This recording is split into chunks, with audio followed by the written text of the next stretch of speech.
This cannot be a simple watch talks build without swapping the rotor. I'm using the 3mm flathead screwdriver to remove the stock rotor. These NH35s have definitely gone up in price lately, so I was really pissed off when I broke one of these in the process of making this video. As always, I will link all the parts and tools used here in the video description. After breaking the first movement, I was thankful I had a spare one laying around. Not that it matters that much, it took me so long to release this video. I've been very busy with work and life lately. As I said earlier, I'm swapping the stock rotor with this custom red rotor. In my opinion, a custom rotor that goes with the dial, case and/or hands is 100% worth the extra cash. I find the stock rotors too boring and not worth having a display case back over. I went for this beautiful, gorgeous red dial with Arabic numerals. This is my first Arabic numerals dial, so I was very excited to see the final result. I need to remove 4 out of the 6 feet behind the dial. I use this plier to move the feet around until they separate from the back of the dial. I also file the rest of the feet.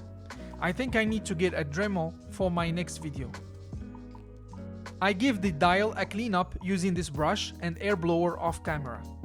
Then I line up the dial feet with the movement slots and push it in firmly. I always check for gaps and make sure the dial is sitting flush before moving further.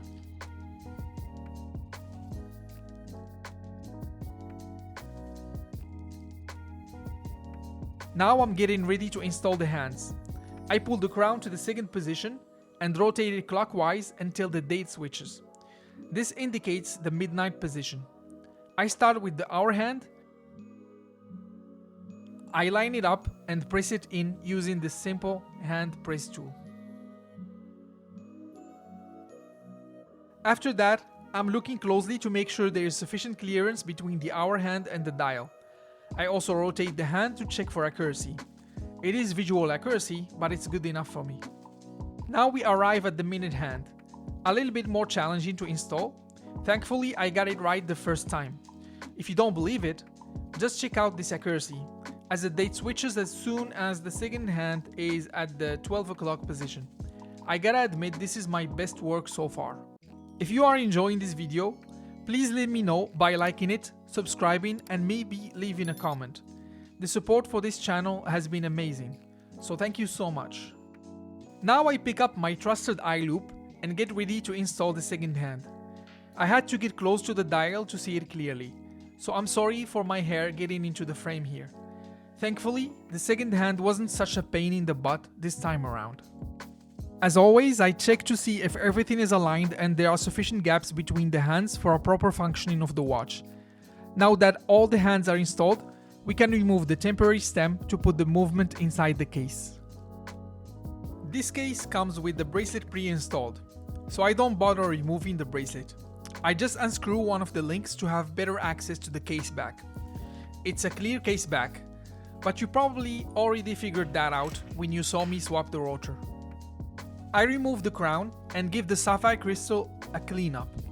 I'm leaving the case dimensions on the screen.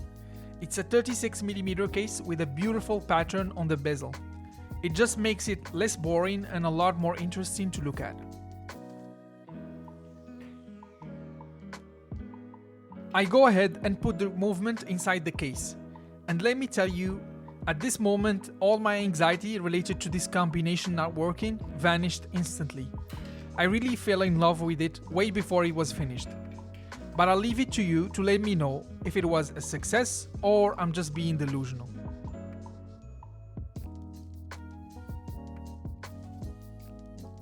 I install the crown on the stem that's supplied with the movement.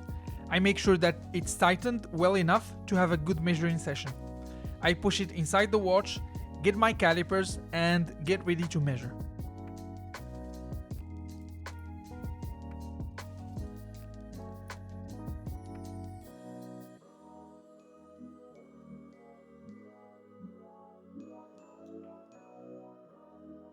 After that, I mark the spot where I need to cut, and cut twice using these pliers.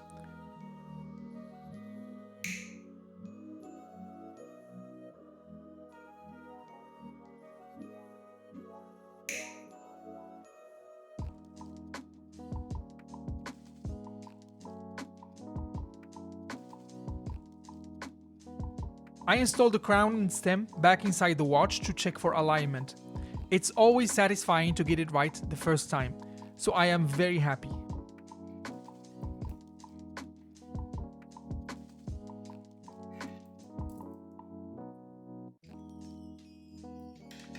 Now look at how gorgeous this watch is. But we're not done yet. I removed the crown and stem again from the watch, because I need to apply some Loctite to the stem. Otherwise, it might come loose when I set up the date.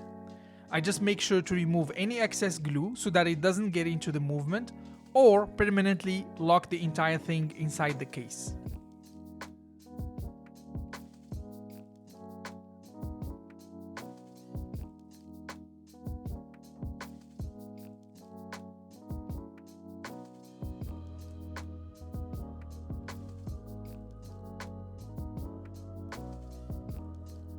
And there goes the crown and stem inside the case for hopefully one last time.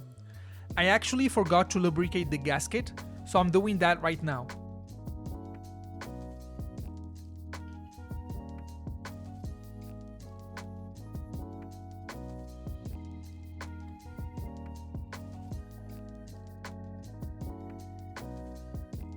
I put it back in place after that, give the case back a bit of cleaning, and close the whole thing up using this blue rubber ball.